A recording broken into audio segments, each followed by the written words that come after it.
Selamat petang, salam sejahtera. Terima kasih karena bersama dengan saya di Nazilin Unity Channel. Ini satu pendedahan yang paling panas dan harus Anda dengar betul-betul.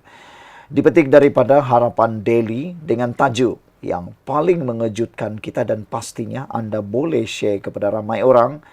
PH dah beri royalti petroleum Kelantan, tetapi pas tukar jadi wang esan. Wah. Semasa Pakatan Harapan membentuk kerajaan pada tahun 2018, PH telah berjaya melaksanakan janji manifesto dalam tahun pertama untuk memberikan royalti minyak kepada Kelantan. Menteri Keuangan pada waktu itu iaitu Lim Guan Eng dari DAP. Sebanyak RM400 juta diberikan kepada Kelantan dan seterusnya menyaksikan Kerajaan Kelantan berbelanja mewah membeli 14 unit kereta Mercedes mewah yang mana keutamaan pada waktu itu sepatutnya digunakan untuk program rakyat. Pemimpin PAS dan Walaun pada waktu itu bukannya mengucapkan terima kasih, tetapi menabur pelbagai fitnah terhadap PH dan mengherdik pemimpin PH, antaranya dengan ucapan PH hancing dan PH mungkir janji manifesto, PH kencing dan banyak lagi. Bagaikan kacang lupakan kulit, Hadi Awang pula mengaku merancang dari awal untuk menumbangkan kerajaan PH melalui tebuk atap dengan memulakan langkah konspirasi politik walaupun jasa baik yang dibuat oleh PH. Selepas langkah Sheraton, beberapa menteri PAS dan 9 ahli parlimen dari Kelantan telah dilantik dalam kabinet kerajaan pusat. Apa yang menyedihkan, kerajaan PN PAS inilah yang menghapuskan bayaran royalti kepada Kelantan dan ditukar menjadi wang esan. Menteri PAS yang begitu ramai, termasuk Duta khas Timur Tengah, tidak berusaha pun membuat apa-apa untuk pastikan Kelantan terus menikmati royalti petrol. PAS telah mengkhianati rakyat Kelantan yang berjuang untuk royalti dengan membiarkan royalti bertukar menjadi wang esan. Sekurang-kurangnya mereka sepatutnya mempertahankan keputusan PH memberikan royalti pada tahun 2019.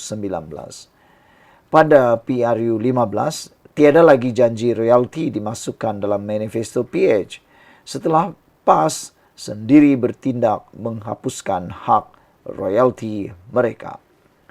Perdana Menteri Datuk Seri Anwar Ibrahim dan kerajaan PH terdahulu telah pun melaksanakan tanggungjawabnya. Kerajaan kini pula hanya meneruskan apa yang terdahulu dibuat oleh pemimpin PAS dan PN. Tetapi kini, walau terus menyerang pemimpin atau pimpinan kerajaan perpaduan di atas kesilapan pemimpin PAS dalam tempo 33 bulan itu. Mereka mengatakan kerajaan perpaduan ingin menghapuskan hak negeri orang Melayu. Walhal, semasa Lim Guan Eng berjuang untuk membayar royalti Kelantan RM400 juta, tiada pun ucapan terima kasih selain fitnah dan adu domba. Wah, ini memang sesuatu pendedahan yang paling luar biasa yang kita peroleh pada malam ini. Apabila rahsia tentang perkara yang lama kita tak tahu, yaitu PH sebenarnya telah memberi royalti petroleum kepada Kelantan, tetapi PAS tukar jadi wang esan. Ini adalah sesuatu yang paling mengejutkan. Yang menyedihkan menurut laporan ini, selepas langkah Sheraton, beberapa menteri PAS dan 9 ahli parlimen dari Kelantan telah dilantik dalam kabinet kerajaan pusat Perikatan Nasional. Apa yang menyedihkan, kerajaan PN PAS inilah yang menghapuskan bayaran royalti kepada Kelantan dan ditukar menjadi wang esan. Menteri PAS yang begitu ramai, termasuk Duta khas Timur Tengah, tidak berusaha pun berbuat apa-apa untuk memastikan Kelantan terus menikmati royalti petrol. PAS telah mengkhianati rakyat Kelantan yang berjuang untuk royalti dengan membiarkan royalti ditukar menjadi wang esan. Sekurang-kurangnya mereka sepatutnya mempertahankan keputusan PH memberikan royalti pada tahun 2019. Pada PRU 15 tiada lagi janji royalti dimasukkan dalam manifesto PH setelah PAS sendiri bertindak menghapuskan hak royalti mereka. Sekian dulu untuk kali ini, ikuti terus ulasan selepas ini. Selamat petang, salam sejahtera. Terima kasih kerana bersama dengan saya di Nazilin Unity Channel. Anwar berkata, Putrajaya anak tirikan Kelantan, persoalan yang sangat besar. Apabila Anwar kata, Perdana Menteri peruntukan lebih tinggi berbanding zaman PN. Anwar Ibrahim cuba memberikan penerangan kepada semua orang, khususnya yang tak faham lagi, bahawa kerajaan yang ada sekarang ini tidak pernah menganaktirikan Kelantan. Sehingga kan, menurut Anwar Ibrahim, peruntukan yang diberikan kepada Kelantan adalah lebih tinggi berbanding zaman PN. Jadi, di mana celahnya, di manakah ruangnya, di manakah tempatnya yang mengatakan bahawa kerajaan perpaduan pimpinan Anwar Ibrahim ini menganaktirikan Kelantan. Walhal, sebenarnya Anwar Ibrahim adalah Perdana Menteri yang memberikan lebih banyak peruntukan berbanding zaman PN.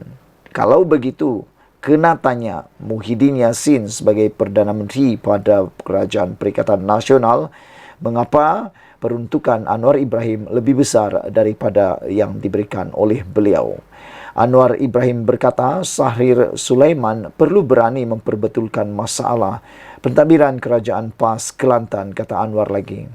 Perdana Menteri Anwar Ibrahim membidas ahli Parlimen Bacok Sahrir Sulaiman yang mendakwa Putrajaya menganaktirikan Kelantan di sebalik peruntukan besar kepada negeri pimpinan PAS itu.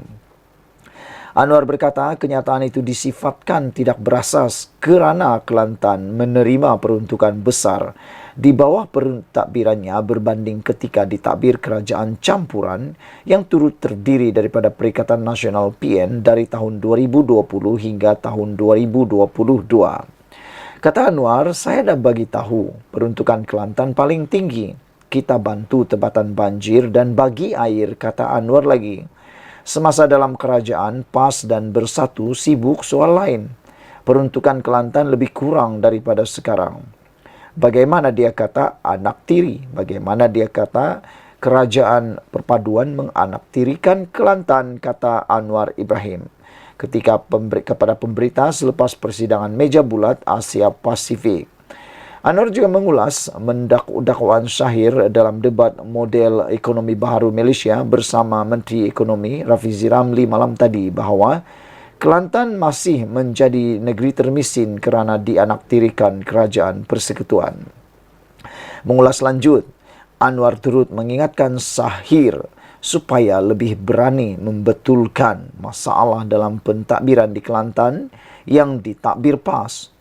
Kata Anwar, patut dia tanya bagaimana pengurusan Kelantan. Patutnya pemimpin muda lebih berani membetulkan masalah dalaman selain memberikan cadangan, kata Anwar lagi. Semalam sudah kita menonton debat antara Sahir Sulaiman dan juga Rafizi Ramli. Banyak netizen yang menembak ataupun cuba mempertikaikan kebolehan Sahrir Sulaiman dalam debat tersebut. Walaupun tidak dapat dinafikan, ada juga netizen yang menembak Rafizi Ramli. Namun demikian, dapat dilihat kebanyakan komen daripada penganalisis politik, pemerhati politik dan juga penonton dalam debat tersebut mengatakan Sahrir Sulaiman tidak bersedia sepenuhnya untuk berdebat. Kerana kebanyakan kata-kata dan fakta yang disampaikan oleh Sahrir Sulaiman adalah kata-kata biasa dan mereka kata kurang cadangan untuk pembangunan ekonomi Malaysia. Yang diharapkan oleh penonton semalam ialah bagaimana kalau Perikatan Nasional memerintah semula Malaysia, apakah model ekonomi yang akan dibuat oleh Kerajaan Perikatan Nasional. Namun, seperti yang dinyatakan oleh para penonton, mereka tidak dapat melihat dengan jelas walaupun cuba disampaikan oleh Sahrir Sulaiman. Tetapi para penonton menyatakan Mereka tidak dapat melihat dengan jelas ke arah mana model ekonomi yang mau dibawakan oleh Perikatan Nasional melalui penjelasan debat tersebut. Dan seperti yang Anwar Ibrahim kata, Putrajaya dituduh anak tirikan Kelantan. Dari mana sudut yang boleh mengatakan perkara itu? Kerana, kata Anwar Ibrahim, peruntukan yang diberikan oleh Kerajaan Perpaduan di bawah pimpinan Anwar Ibrahim adalah lebih tinggi berbanding pada zaman Perikatan Nasional. Jadi, di mana sudut dan celahnya kerajaan ini menganaktirikan Kelantan, kata Anwar Ibrahim. Ikuti terus ulasan selepas ini. Selamat malam, salam sejahtera. Terima kasih kerana bersama dengan saya di Nazilin Unity Channel. Pilihan raya PRN akan menjelang tiba tidak lama lagi. Pelbagai isu telah keluar. Tetapi yang menjadi kejutan besar di Kelantan ialah apabila PAS di Kelantan memberikan satu pengakuan yang memang mengejutkan. Dan saya rasa ini mungkin boleh jadi turning point kepada penyokong yang menyokong PAS di Kelantan dan mula akan berfikir sesuatu dan akan menyebabkan para pengundi yang berada di atas pagar mungkin akan melakukan sesuatu yang di luar jangkaan oleh parti PAS. Ini kerana di dalam Harapan Daily, satu laporan menulis, PAS menganggap isu air di Kelantan bukan masalah besar untuk terus terajui Kelantan.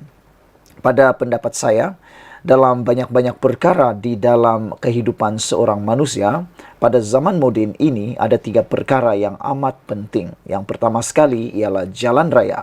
Yang kedua ialah tenaga elektrik ataupun api. Dan yang ketiga tentulah adalah air.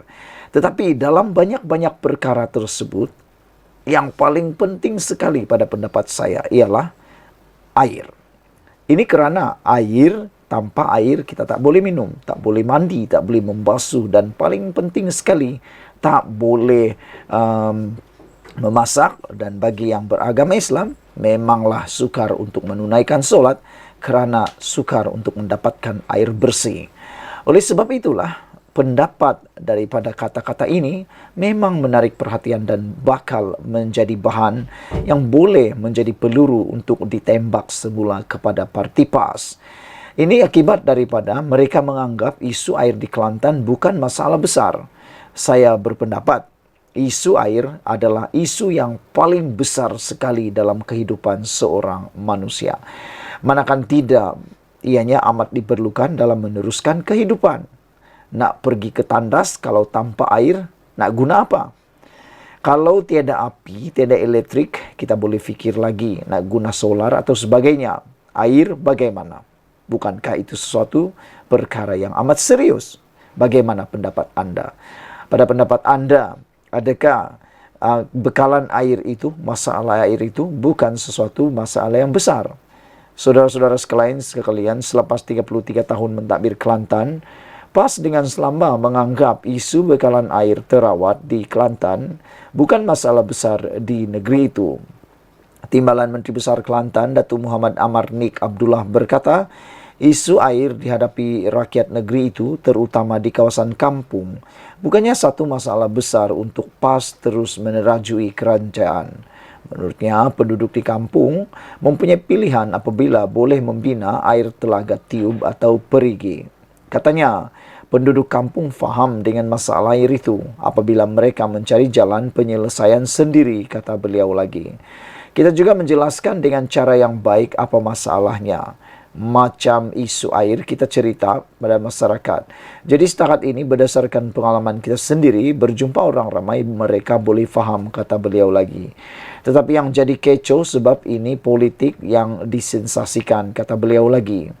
Benda kecil pun jadi besar. Itu masalahnya, kata Muhammad Amar dengan yakinnya. Naib Presiden PAS itu bagaimanapun mengakui ada tempat memang wujud masalah air. Dan ada sesetengah tempat akan menerima bekalan air dari lori tangki. Ada tempat kita selesai mencari masalah air. Cuma mungkin kelemahan kita ini kurang menyampaikan apa yang kita buat kepada masyarakat.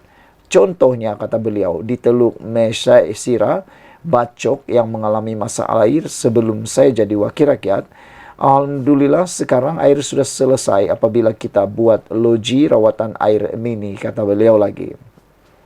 Kita buat khusus di kawasan Teluk Maesira dengan menggunakan teknologi yang dicipta oleh anak Kelantan sendiri. Dia panggil teknologi oksigen untuk membersihkan air, kata beliau. Saya tengok masa kita buat air boleh minum terus dari pipe kerana air itu bersih, kata Muhammad Aymar lagi.